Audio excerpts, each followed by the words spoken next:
What was coach's message after the UCLA game in the locker room? Uh, there wasn't any specific message after the game. We all were kind of, sad about their loss. But the one thing that we have to do is probably on today's practice we have to come together as a team and correct some mistakes that we made in that game. What advantage did UCLA have in that last 10 minutes where they picked up a lot of offensive rebounds? Yeah, I think that's the main advantage that they had. Offensive rebounds. I think they had probably, correct me if I'm wrong, but 20 points of offensive rebounding. I think that was the reason why we lost at the end, and that's something that we have to work on. It's almost March, so we have to fix that as fast as possible and starting today in practice. You guys have a size advantage on pretty much every team you play. So how does that happen in that game?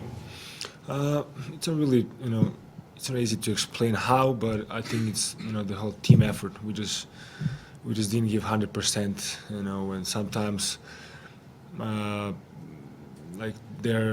all know they're like a really good shooting team, and few of their rebounds was a long rebounds, and I think that was a problem for us, and that's something that can happen for us in the future if we want to reach some goals. You've been here for 3 years. Kadim's been here for 3 years. What's your relationship like with him, and how did you feel watching him go through his senior day ceremony? Yeah, I have a really good relationship with Kadim. He was my roommate my freshman year, and I think he's a great guy.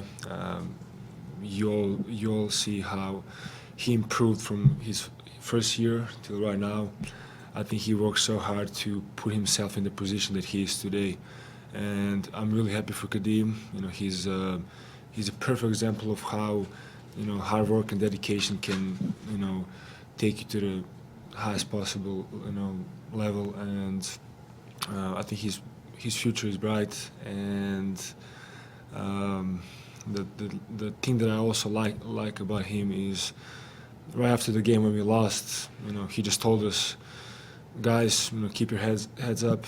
We have 10 games left in the season. Like let's make this season special. And he was even though we lost, he was positive, and that's something that really impressed me after that game. So he said things to you guys. I was wondering if you needed to say something to him. That was a tough senior day. I mean, to make him feel better. We all talked between each other, but he was, as a leader of our team, he said that. And did you guys say anything to him about just kind of making him feel better about the game?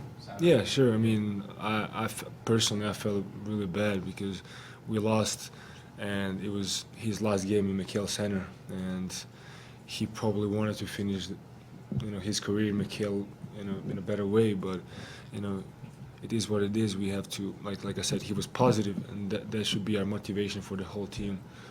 What did you learn about Kadim rooming with him? What did I learn? That's a good question. I know, maybe some rap songs, hip hop songs, probably. Yeah, my freshman year I wasn't really familiar with hip hop culture, but he probably introduced me to that. So that's one thing that I can remember now. Anything specific? 50 Cent. Yeah. What's Kadim's favorite 50 Cent song? Oh, I'm not sure. I think he likes all of them. Yeah. I don't think he has a favorite one, but.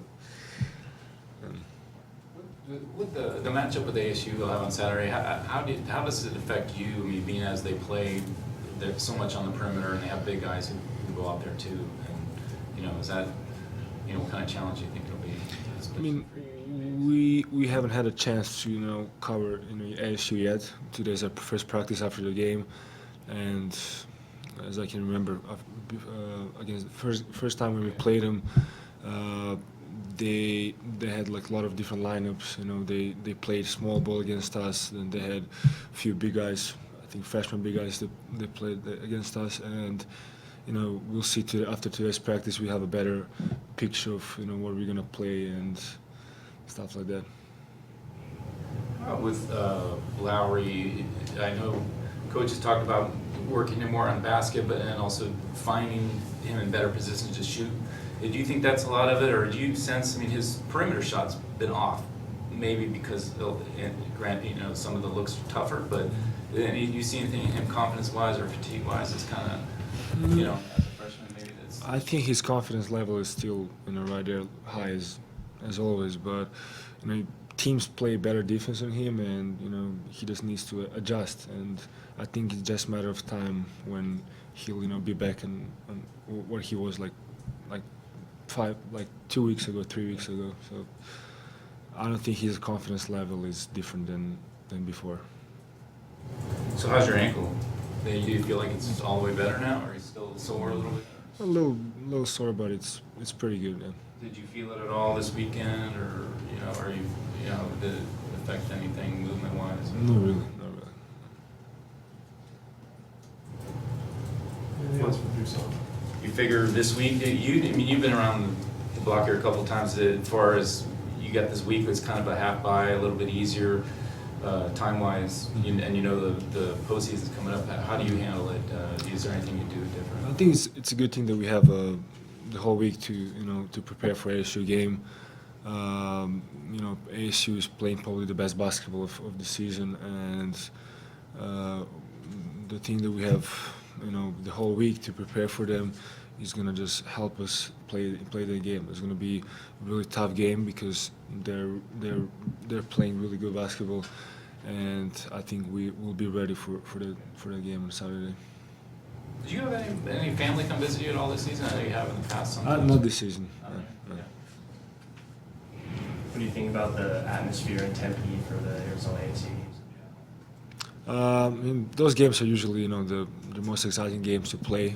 A lot of ASU fans and our fans are going to be there at the same game, so it's going to be interesting. But we have to handle business on the court. We can't think about some outside factors. We just have to be ready 100% as a team. Come back after this loss against UCLA, and that's it. Does playing in McHale help you when you play in hostile environments on the road? Because a couple of UCLA players after the game, they were saying the crowds that they played in Pauley helped them come into McHale and play well. Did you notice that when you guys play on the road too? Yeah, probably. When you play in front of like 15,000 people, and then when you play on the roads against in front of 10,000 people, it's kind of a little easier because we already experienced that in McHale. So I think you can make a point that that's a good thing for us. Thanks.